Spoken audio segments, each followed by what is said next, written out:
Yo, what's up guys, James Carter TV here to recap the first divisional game of the 2015 NFL playoffs, excuse-moi, between the Baltimore Ravens and the New England Patriots. A game that was the game of the year. I mean, this was the game of the year, period. And it's actually a shame because this year, in the regular season, hell, in the playoffs as well, we have not had a game even close to this caliber. I mean, we've had a caliber. We've seen a couple pretty good games, but this was truly a sensational, great football game that reminded me why I love the NFL and reminded me why I love the playoffs.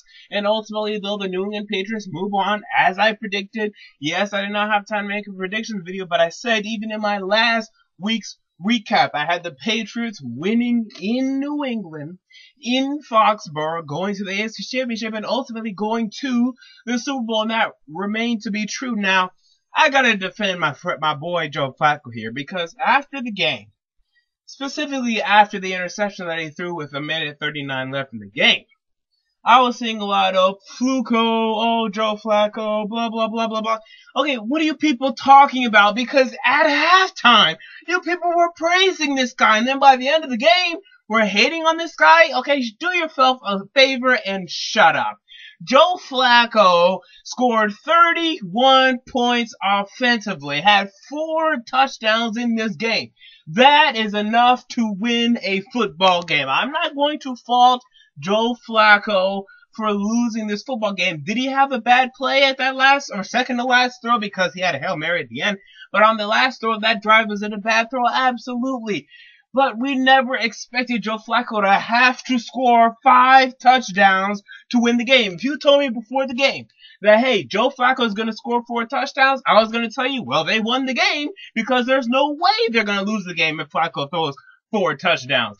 But the defense, specifically the Ravens secondary, and I believe their game plan, prevented them from winning this football game. Not only do their corners stink, but their game plan, they knew that their corners stunk. So they tried to play off the line of scrimmage. They tried to give wide receivers like Julian Edelman and Danny Amendola 10 yards to make a play that allowed Tom Brady to just dissect this team off defensively.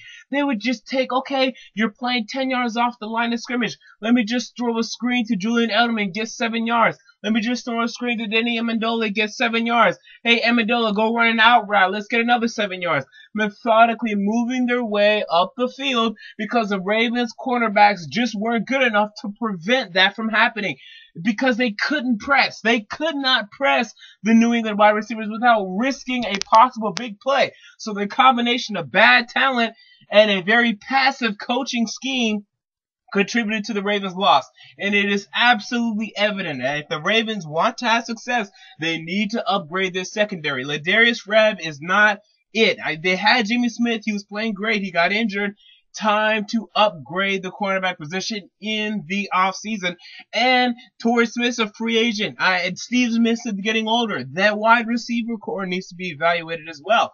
But I'm not going to blame Joe Flacco for a second. He was absolutely sensational to me. Yes, he threw 2 interceptions, but he threw 4 touchdowns as well.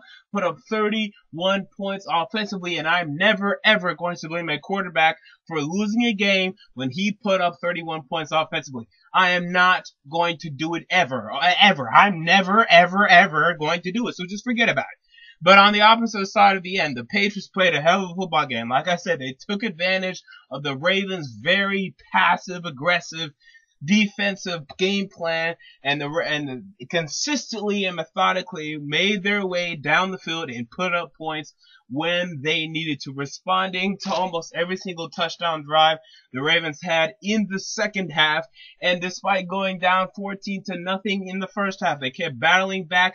Rob Gronkowski looks pretty dominant, not as dominant as he looked in 2011, for God's sake, but he's still pretty dominant. Because I hear people saying Gronk is the same Gronk. Well, no, he's not as good, but he's still pretty damn freaking good right now. And that's just a mismatch that teams aren't prepared for. Although they did a pretty good job. CJ Mosley is the defensive rookie of the year to me, and we saw that on display, but still not enough. The Patriots, they're just too offensively versatile, and the way they know how to dissect your defense just proved to be the difference here in this game. And Tom Brady had a sensational game as well. The Patriots are moving on. I think they're going to face the Broncos. We'll see whether or not that's true. But I have them going to the Super Bowl and losing. But I have them going to the Super Bowl, and this game attested to that. And the Ravens came pretty damn close. And you look at the first half, you say, hey, the Ravens are going back to the Super Bowl, people. I mean, everybody was going crazy. But I held constant. I tweeted out in the second half, I said, hey, I still think the Patriots are going to win this game. Everyone calm down. There's a reason why I picked them to go to the Super Bowl. And almost every single Super Bowl attendee has had a moment like this, a game like this, where it looks as if they're in trouble, but they end up winning the game. They ended up winning this game, and they move on to the next round. So until next time, James Carter TV, I'm out. Peace.